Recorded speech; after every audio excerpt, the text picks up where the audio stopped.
Ça a été très dur d'accepter que j'avais refoulé, dénié la personne que j'étais, et donc accepter de mettre un terme que moi j'avais, comme beaucoup de gens, j'avais associé à la prostitution, au cabaret, à quelque chose de, j'allais dire malsain,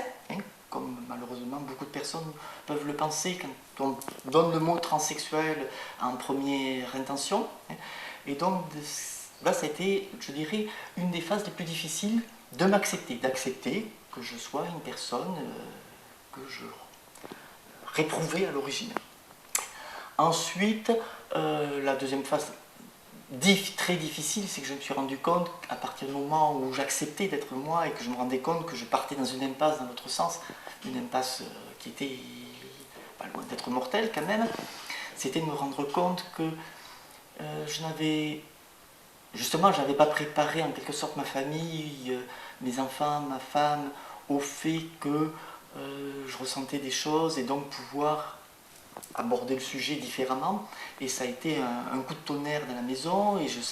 je me doutais bien des conséquences possibles qui se sont présentées, qui sont arrivées. Donc pour moi, ça a été une phase de culpabilisation majeure. Donc ça, j'ai passé quelques mois dans un noir assez profond parce que je sentais qu'il fallait que je fasse quelque chose si je voulais vivre. Et d'un autre côté, je me rendais bien compte que j'étais en train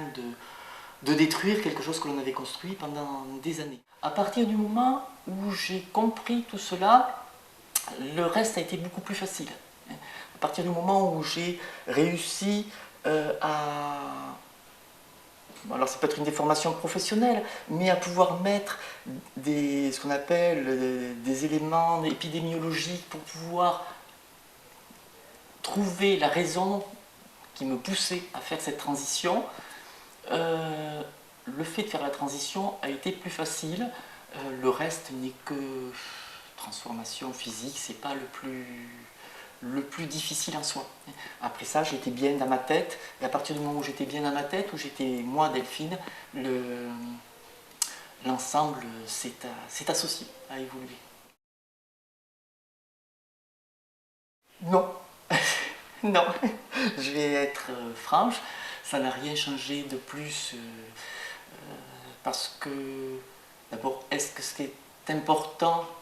ce qui se passe dans la culotte, je suis un petit peu cru en disant ça, mais finalement, c'est pas ça qui change ma vie de tous les jours, ma vie par rapport aux personnes qui me croisent dans la rue, qui me parlent,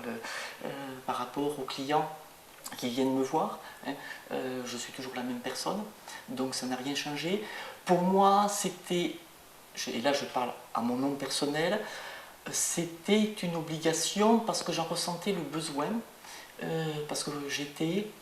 peut-être trop imprégné par cet aspect binaire de la société qui veut que pour être une femme, il faut avoir un vagin, donc j'en ressentais le besoin.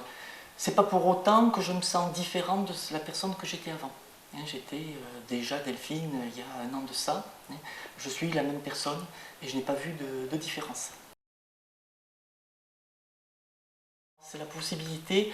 que déjà individuellement les gens acceptent facilement une personne transidentitaire, ce qui est quand même déjà beaucoup plus le cas, je m'en suis rendu compte au cours de ma transition, mais qu'éventuellement les mêmes personnes se disent mais oui, mais il y a un problème dans la société française, dans la société européenne, toutes ces personnes-là sont rejetées par le système et ne peuvent pas vivre convenablement. J'espère bien que mes enfants auront l'occasion, ils auront l'occasion de le lire, qu'ils le liront, qu'ils arriveront à comprendre ce qui s'est passé dans la famille et qu'ils accepteront de me rencontrer un jour à nouveau. Même chose pour mon ex-femme, je ne l'ai pas écrit pour elle directement, mais indirectement, elle l'aura, pas indirectement, je vais lui faire parvenir, elle l'aura, elle le lira si elle veut le lire. Et même chose, j'espère qu'elle arrivera à comprendre à travers ce livre toutes ces années que nous avons vécues ensemble, parce qu'on a quand même vécu un quart de siècle ensemble, et qu'elle comprenne pour quelles raisons j'en suis arrivé à faire ce choix. C'est pas vraiment un choix, parce qu'on n'a plus vraiment le choix quand on a un certain moment, mais le choix de vivre.